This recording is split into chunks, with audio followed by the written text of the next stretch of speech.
नमस्कार, मेरा नाम रविकांत कुमार। क्या आपने कभी सोचा है कि आप अपने ही घर में घुट घुट के जी रहे हो, जिसके कारण आप अपने घर छोड़कर भागने को तैयार हो? आपको अपनी सरजमीन से ज़्यादा सुरक्षित उड़ान भरती परदेशी विमान की पहिए लगने लगे।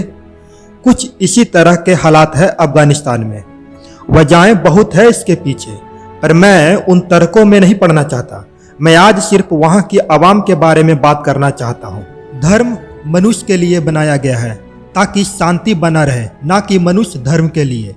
15 अगस्त 2021 जब भारत अपनी आज़ादी की 75वीं वर्षगांठ मना रहा था, पास मुल्क अफगानिस्तान के लोग शायद इतिहास के सबसे क्रूर शासन के गुलाम बना दिए गए। एक ऐसी हुकूमत जिसके लिए मनुष्यों का शोषण एक खेल है, शरिया जैसी रूढ़िवादी मान्यताओं की आड़ में अपने पितृवादी उद्देश्यों को पूरा करते हैं। एक शिक्षित और तर्कपूर्ण महिला इस हुकूमत के लिए किसी मिसाइल से भी ज़्यादा डरावनी है। तालिबानी हुकूमत चाहती है कि महिलाओं को दवाम दर्जे का नागरिक समझा जाए, उनके मौलिक अधिकार जैसे कि शिक्षा, रोजगार जब्त कर लिए जाए। ये अत्याचार केवल महिलाओं तक ही सीमित नहीं है, भय पैदा करने के इरादे से तालिबानियों ने अफगानिस्तान शासन का सट्टा पलट करते ही कई विभिन्न प्रसिद्ध पत्रकारों और फिल्म निर्माताओं की हत्या कर दी। एक तानाशाह सबसे पहले कैमरा और कलम पर ही अपनी बंदूक का पहरा चाहता है। इस संसार में सबसे डरावना व्यक्ति वो है जिसे ये आभास हो कि वो अपने भगवान का कार्य कर रहा है। वैसे व्यक्तियों के सामने सारे तर्क भिन्न हो जाते हैं। सभी धर्म अपनी मान्यताओं का उल्लेख करते हैं, लेकिन ये जरूरी नहीं कि जो सदियों से चला आ रहा वही सत्य हो।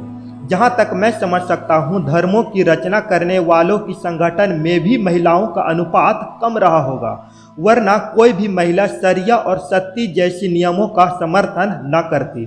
जरूरत है तो एक राजा राम मोहन राय जैसी सुधरवादी सोच की, जिन्होंने तर्क के आधार पर सती जैसी क्रूर प्रथा के खिलाफ आवाज़ उठाई। इसलिए ये जरूरी है कि हम अपनी समझ बूझ से अपने धर्म में रिफॉर्म्स लाएं। कुरान शरीफ में तो अल्लाह ये भी कहते हैं कि एक मनुष्यों के द्वारा दूसरे की हत्या या उत्पीड़न हराम है। फिर यहाँ उन तालिबानियों का ईमान कहाँ घास चरने चला जाता है। वे केवल धर्म का उपयोग अपने हिसाब से अपनी सुगमता के लिए करते हैं और कुछ बेवकूफ़ों को गुमराह और जज्बाती बना अपनी ताकत मजबूत करते हैं। पर हमें ये समझना होगा कि परम धर्म एक ही है, इंसानियत, जिसका उल्लेख दुनिया के तमाम अन्य धर्म की पुस्तकों में अपनी अपनी जुबानी है।